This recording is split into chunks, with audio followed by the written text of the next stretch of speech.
Bueno, oye, mo, bueno. Bueno, oye, mo, bueno. Ono family.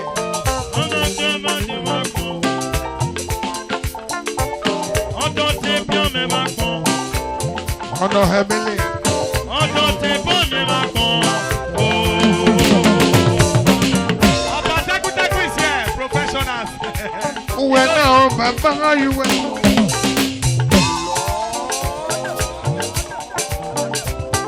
Papa Doki, yes, Papa well.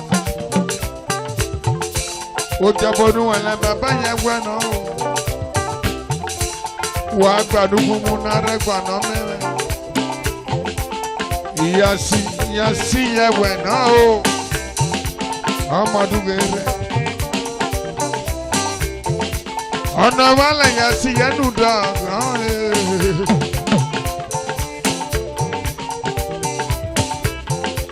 Bueno, bueno baba. Wagbandu kumu. Wagbandu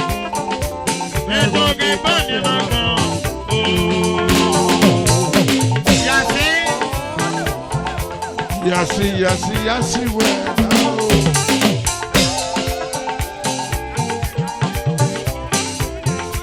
Ana banu kumunara muamene. Wati yasi duwere. Wa komo wala na mutamania.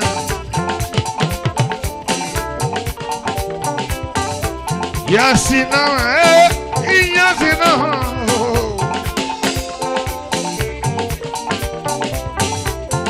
Oja bodu were yasi me duwere. Bueno. Yasi bueno. Yasi me bueno. Ojo te pone mako. Ojo te pone mako. Yasi duwere. Ojo te pone mako. Yasi duwere oh yes.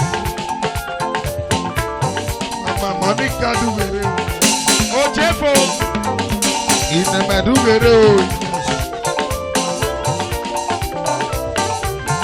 Osemu jame, yenyare mayo. Osemu jame, yenyare mayo.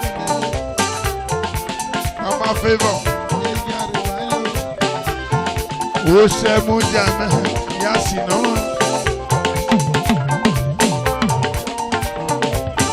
Aze agbebo we, inyasi ti asa. Aze agbebo we. Yes, yes. Bueno, oye, mo bueno. Yes, me bueno. Ojo te pone mako. Oye, meno. Ojo te pone mako. Ojo te pone mako.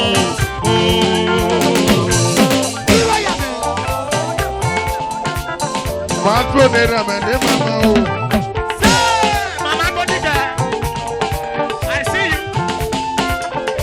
Lady man, no. Yasi na mo ya. Yasi na mo ya. Yasi na mo ya.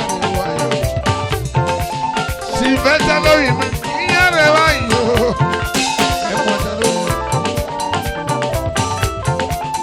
Yasi no vi me oja bonua.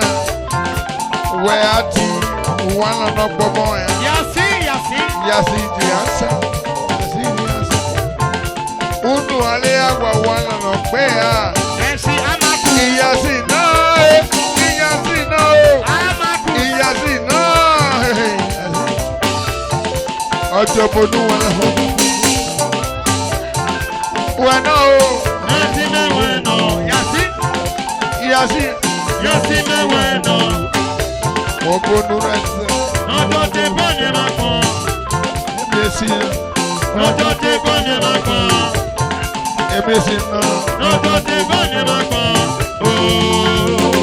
Isi bato sakupe. Imesi no.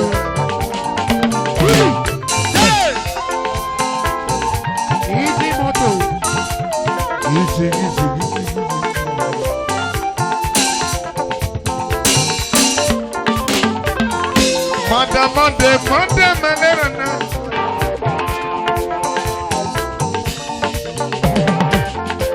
Iya si de papa meduwere. Easy moto. Easy moto, baya si duwere. EYC. Akugbe. Mama Monday, Manera. Igo yame. Iya si duwere, igo keke duwere. Igo yame. Wa gbọdọ pọmọ anu jati yasi. Igo yame yasi. Wa gbọdọ kwẹsàn wẹwẹ lọnà. Iya si duwere. Enya rojo. Igo yame. Bueno. Yasi na bueno. Iya si Yasi na bueno. Mejo te bani rakon. Emesi na. Ojo te bani rakon. Emesi na. Ojo te bani rakon. Oh. Igo Yes, you yame. have grown na. Ibi. Easy moto. Òwe àgbàdo fún mu ìyàsí dúgbò. Easy moto. Wò àgbàdo náà gbọ́ mọ́ ìyàsí dúgbò èrè. Ẹ̀dà tọ́tọ̀ mẹ́tọ́bọ̀.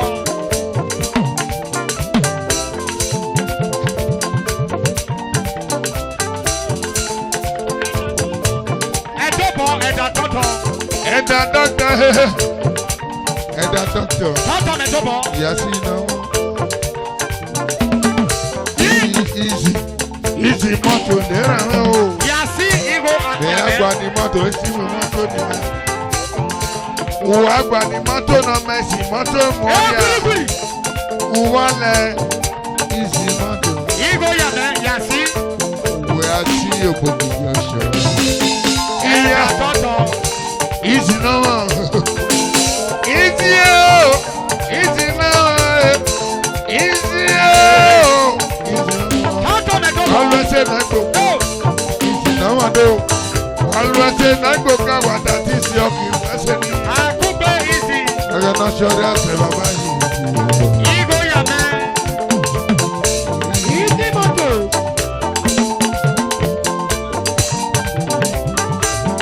Wẹ̀nà o. Yasi na bueno. Wẹ̀nà easy. Easy na bueno. Mọ́tò ní mẹ́tẹ́. Mejo te bani rakon. Easy wẹ̀nà. Mejo te bani rakon. Easy no. Mejo te bani rakon. Oh. Easy moto. Ẹ̀ka máa ń lo èdùbẹ̀rù. Yasi Igo Yame. You don't come. Welcome. Ẹ̀ka máa ń lo. Làbọ̀ dúbẹ̀rẹ̀ o. Yasi Àìsàn lè ní. Igo Yame. Yasi Igo Yame. Àìsàn lè ní. Àìsàn lè ní. Thank you. Àìsàn lè ní. Àìsàn lè ní. Àìsàn lè ní o. Igo Yame. Ẹ̀ka máa ń tán ní rámẹ̀ tó. Ìgbòlo. Ìgbòlo wà kí n náà. Ìgbòlo wà kí n náà. Ìgbòlo. Ẹ̀ka máa ń do. Ìgbòlo wà kí yòó. Easy moto. Ẹ̀ka máa máa do. Ìgbòlo wà kí. Easy moto. Ajagbere se.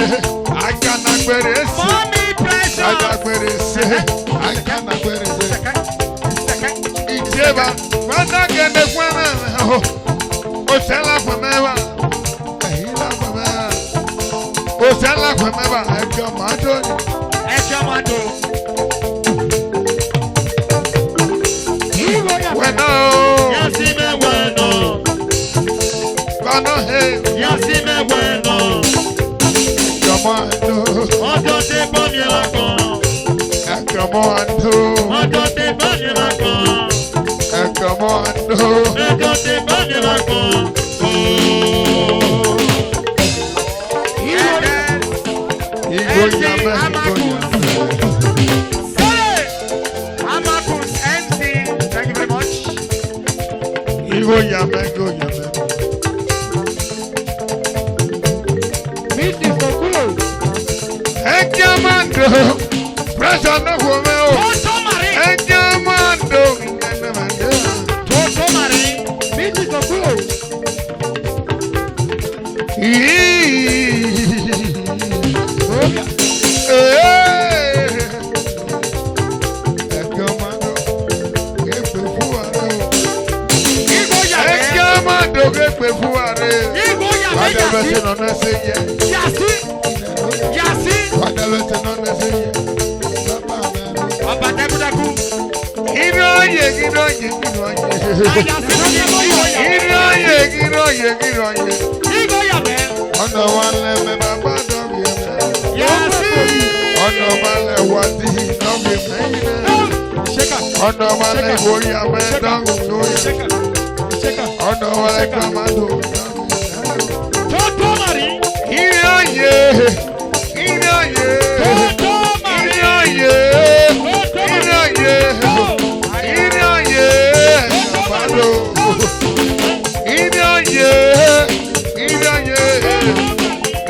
Igbo sisiya. Ene wadilo nagbe o. Koloye iglesia. Igbo Yame, you are here. Igbo Yame o. Yasi. If you dey swear, you no dey tire. Yasi. Opataku, let's go there. Igbo Yame o. Igbo no be water. Igbo no be water. Number one. Easy. Igbo Yame.